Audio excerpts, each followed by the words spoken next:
记录一只黑燕妈下蛋育儿的全过程。这是她在巢穴里下的第1枚蛋。聪明的他们为避开天敌的袭击，特地挑选在高树上筑巢下蛋，所以黑燕妈在没有威胁的状态下，她2天下了3枚蛋。遇到大风的天气，黑燕妈会温柔地将周围的棉絮和树枝扒拉去覆盖在蛋宝宝的身上，觉得还不够暖和，黑燕妈竟然拔掉自己身上的羽毛给蛋宝宝当棉被。这就是妈妈，从她有了母亲这个角色，就已经做好了为孩子付出一切的准备。在黑燕妈孵化的过程中，突然在背后出现的一只小松鼠惊吓到了她。黑燕妈立即站起来呵斥小松鼠，她知道自己的蛋宝宝已经被发现。黑燕妈在巢穴里呼唤着黑燕爸一起回来保卫巢穴，保护他们的蛋宝宝。直到第6天，黑燕妈又陆续下了3枚蛋，巢穴里一共有6枚蛋，蛋越多就越容易遭到电击。黑燕妈每天都处于不安中，因为不只是其他动物觊觎她的蛋宝宝，就连自己的同类也想要争夺她的巢穴。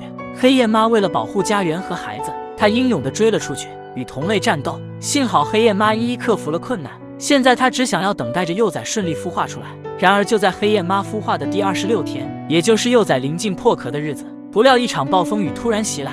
黑燕妈没有准备任何保暖措施，巢穴里的蛋宝宝有可能会被冻死，因此黑燕妈做出这感人的一幕。她窝在巢穴里，紧紧温暖着她的蛋宝宝，任由雪花覆盖在她身上，保持着1天1夜不敢挪动。随着雪花越来越厚，夜里这位母亲仍旧承受着暴风雪的袭击，让自己和雪花融为一体。幸好暴风雪来得快，去得也快。在第29天，第1只幼崽正在努力地突破蛋壳，它健康地来到了黑燕妈的身边，其他蛋宝宝也有了破壳的迹象。这一夜，黑燕妈沉浸在当妈妈的幸福中，她忙着照顾刚出生的幼崽，又忙着将破裂的蛋壳清理掉。慢慢的，幼崽挨个破壳而出，它们窝在黑燕妈的翅膀里面，探着个脑瓜子，好奇地看看外面的世界，又跑到黑燕妈面前撒娇，冷了就跑回到黑燕妈的翅膀下取暖。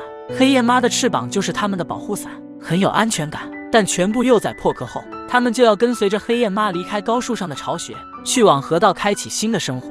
黑燕妈在母亲的角色中演绎出了什么叫为母则刚。她从拔毛给孩子取暖，又为孩子遮挡风雪，就知道这位母亲是多么的爱她的孩子。如果你喜欢这条视频，可以分享出去，或者长按点赞表示支持。